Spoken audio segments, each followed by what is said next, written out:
If you hear mysterious noises and sounds, if you hear your name called when there's no one around, keep going, dear listener. This story is for you. I hope it will accomplish what I wrote it to do. In these words, you will find all the tools you'll need, so that when you're faced with unimaginable things, you won't react with fear, as most people do. You'll be equipped, calm, and able to see the truth. My best, Hedy. This is What We Keep Hidden.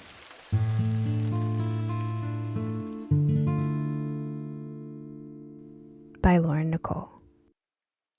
Chapter 18. Encounter.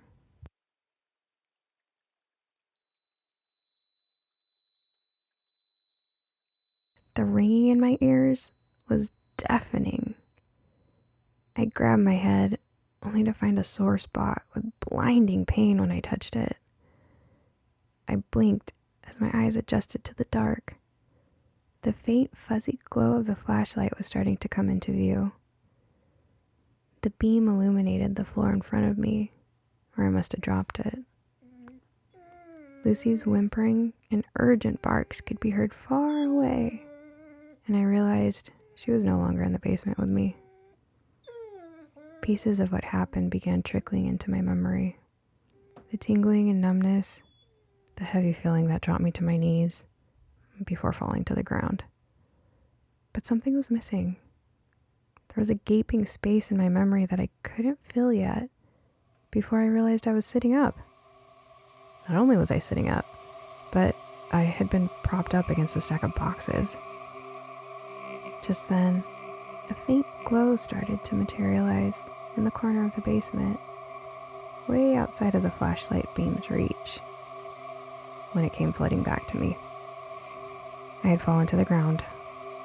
I remembered the pain of hitting my head on the basement floor and seeing the distinct figure of a man in the corner of the room. My breath quickened as my heartbeat raced. I had to get out of this basement and back to Betty. She could be in danger if there was someone in the house. A stranger?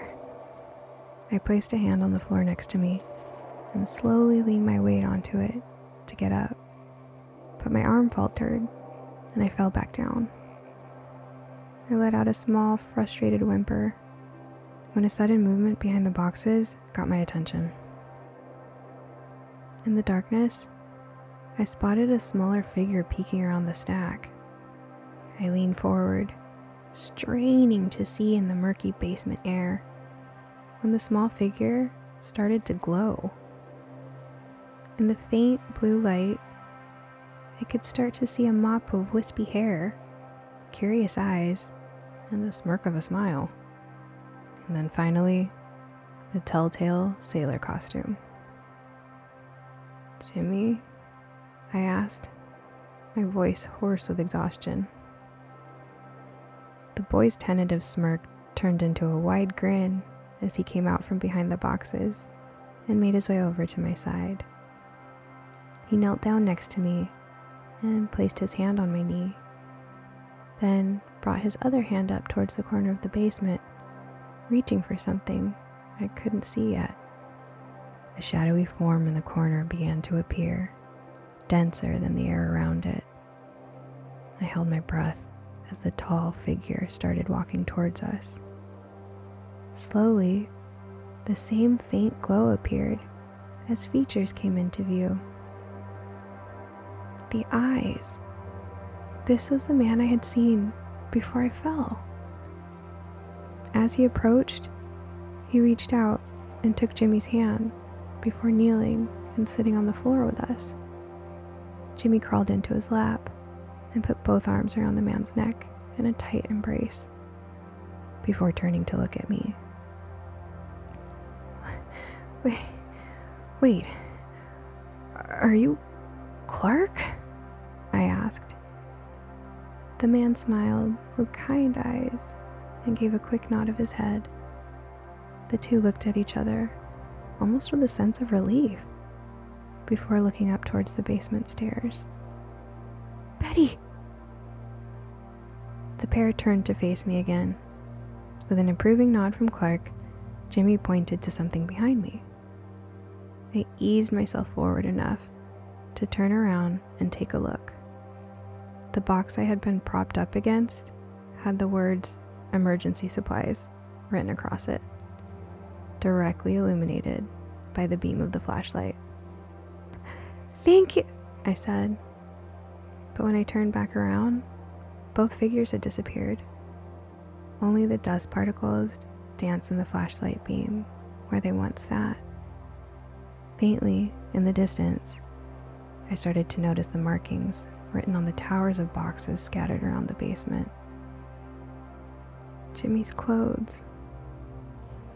I brought myself to my knees and crawled for the flashlight. The last remnants of dizziness floated out of my ears, enough that I could reach the flashlight and grab it without toppling over. I faced the beam towards the other boxes. Jimmy's toys, Clark's uniform, Clark's war medals. With each label coming into focus, the heaviness of the realization began to sink and unfurl throughout my body. This is why she locked the basement door. This basement didn't contain a great evil presence. No secret prisoners, no hallucinatory entities were waiting to terrorize and wreak havoc as soon as the door was opened. No, contained in these walls was something much scarier. The memories of love lost.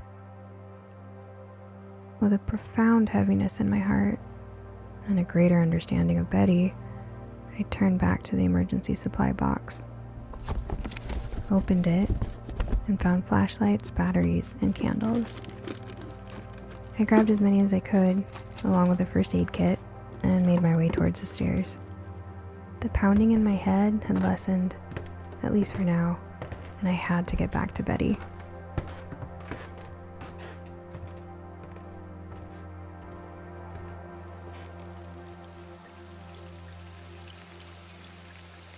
Hey there, it's Hedy.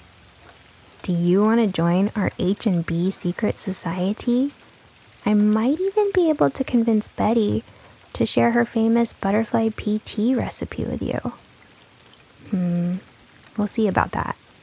For now, head on over to laurennicole.art/stories to see how you can get your official member badge. See you soon. Thank you for joining us on this episode of What We Keep Hidden. Tune in next time to see what happens. What We Keep Hidden is written, narrated, and produced by Lauren Nicole. This has been a Lauren Nicole creation.